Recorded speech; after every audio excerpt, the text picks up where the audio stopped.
भाग रही है।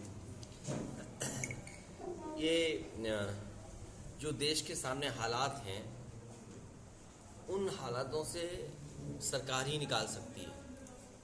अचानक भारत के एक उद्योगपति जो दुनिया में नंबर 2 पे थे और आज 20 की सूची से भी बाहर हो गए।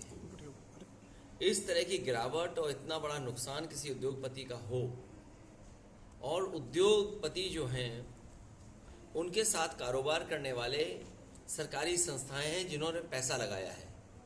मुझे याद है उत्तर प्रदेश में जब बिजली विभाग के सरकारी कर्मचारियों का प्रोविडेंट फंड एक प्राइवेट कंपनी में लग गए थे, प्राइवेट कंपनी जब फेल हुई उसके परिणाम में सरकार ने कार्रवाई की और उस समय जो संबंधित अधिकारी थे उनके खिलाफ ये कार्रवाई हुई कि उन्हें जेल जाना पड़ा।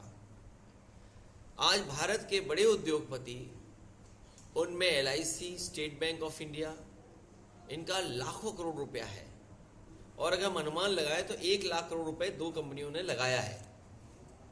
अगर उत्तर प्रदेश में उस समय के अधिकारी जिन्होंने फैसला लिया था कि सरकारी पैसा प्राइवेट कंपनी में इन्वेस्ट करें, जेल गए थे, क्या SBI और LIC के बड़े अधिकारियों के खिलाफ कार्रवाई होनी चाहिए कि नहीं?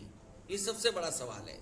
और फिर मैं तो ये कहूँगा, एक अंग्रेजी की कहावत है, friend in deed is friend in indeed. अब एक दोस्त बुरे वक्त में ही असली दोस्त होता है, तो कम से कम भारतीय जनता पार्टी को, सरकार को आगे आना चाहिए अपने दोस्त को बचाने के लिए। क्या प्रधानमंत्री जो अडानी ग्रुप है उसको बचा रहे हैं? चुप रहना क्या समझा जाए इसका? क्योंकि आपने कह तो पूरी बात दी है। ये अब सरकार की जिम्मेदारी है, कार्रवाई किन पे करेंगे, कारोबार कैसे बचेगा। और अगर देश के सामने संकट पैदा होता है तो उसके लिए जिम्मेदार भी सरकार है।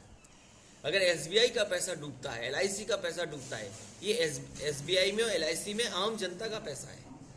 आम जनता का अगर पैसा डूबेगा तो वो भारत का पैसा डूबेगा, और सरकार कभी ये स्वीकार नहीं करेगी कि भारत का पैसा डूबे।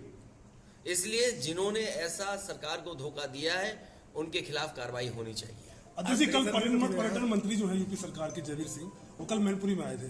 उनका कहना है कि स्वामी प्रसाद मौर्य हो चाहे सपा के लोग हो, वो कुरान पे बात नहीं करेंगे, उनमें हिम्मत नहीं है वो कुरान पे बात कर पाए। देखिए, समाजवादी पार्टी हर धर्म को मानने वाली है। समाजवादी पार्टी हर धर्म की अच्छाई को मानने वाली है। समाजवादी पार्टी किसी तरह का भेदभाव नहीं रखती।